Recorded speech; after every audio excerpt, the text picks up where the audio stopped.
Meeting में हमारे कारखाना मंडल के उपाध्यक्ष श्री आलोक त्रिपाठी जी, सहायक मंडल मंत्री श्री संजीव कुमार मिश्रा जी, इस कार्यक्रम का संचालन कर रहे श्री राहुल तिवारी जी, कोषाध्यक्ष श्री के.जी. अवस्थी जी, आदित्य सिंह जी, दीपचंद गुप्ता जी, भारत सिंह जी, कमलेश जी और हमारे बहुत ही प्रिय मेरे गुरु के पुत्र श्री बालकृष्ण दीक्षित जी के पुत्र संतोष दीक्षित जी, जिनको मैं बचपन से जो है जानता हूँ, उनसे हमारे पारिवारिक वो हैं, और साप ए के बहादुर कामरेड साथियों।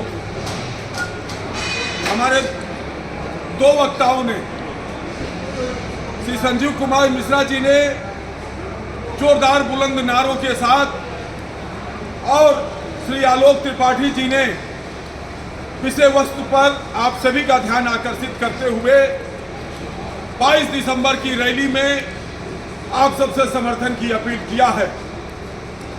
22 दिसंबर की रैली में हम सबको क्यों बड़ी तादाद में अपनी भागीदारी करना है, इस निमित्त भी श्री आलोक त्रिपाठी जी ने आप सबका ध्यान आकर्षित किया है।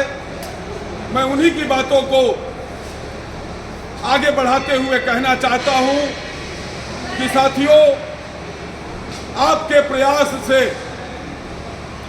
जनवरी 2025 में पे कमीशन के घोषणा हुई थी। तब उस समय दिल्ली का चुनाव था, फिर बिहार का चुनाव आया और सरकार ने पे कमीशन की, आपके हमारे याद होगा कि 19 सितंबर को पूरे देश भर में all India railway men's federation ने अपनी शाखाओं को, अपने संबद्ध यूनियनों को निर्देश दिया था कि पे कमीशन के गठन के लिए पूरे देश भर में प्रदर्शन किया जाए। और 19 सितंबर को आप सभी लोगों ने अपने मुख्य कारखाना प्रबंधक कार्यालय के समक्ष जोरदार प्रदर्शन करके पे कमीशन के गठन की मांग किया था। तत्परांत पे कमीशन का गठन हो गया है, लेकिन पे कमीशन में 4 बिंदु इस प्रकार के रखे गए हैं कि पे कमीशन जो अगली रिपोर्ट देगा उसमें ये शर्तें होंगी। जो शर्तें रखी गई है सरकार की तरफ से वेतन आयोग को जो दी गई है, उस शर्तों के अनुसार हम समझते हैं कि हम लोगों को कुछ बड़ा नहीं मिलने वाला है। इन स्थितियों में all India railway men's federation, जो देश का सबसे बड़ा मजदूर संगठन है, हम सबको सौभाग्य प्राप्त हो रहा है कि उसका अधिवेशन आज लखनऊ में हो रहा है और पे कमीशन की चुनौती हमारे आपके सामने है। इन स्थितियों में हम दो बात कहना चाहते हैं कि हमें कुछ अगर बड़ा लेना है तो साथियों, एक दिन का समय आप लोग देने की कृपा करो।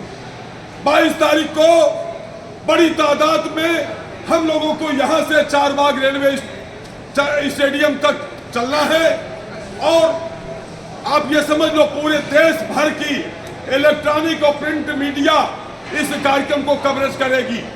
और यहां पर जब हम एक बड़ी तादाद में अपने महामंत्री कामरेड शिव गोपाल मिश्रा, जो आपके नेता हैं, लखनऊ के नेता हैं, लखनऊ के जन्मे हैं, लखनऊ जिन पर शान करता है, आज जो कारखाना सुरक्षित है शिव गोपाल मिश्रा जी की वजह से सुरक्षित है, इस नाते हम उनको समर्थन देंगे।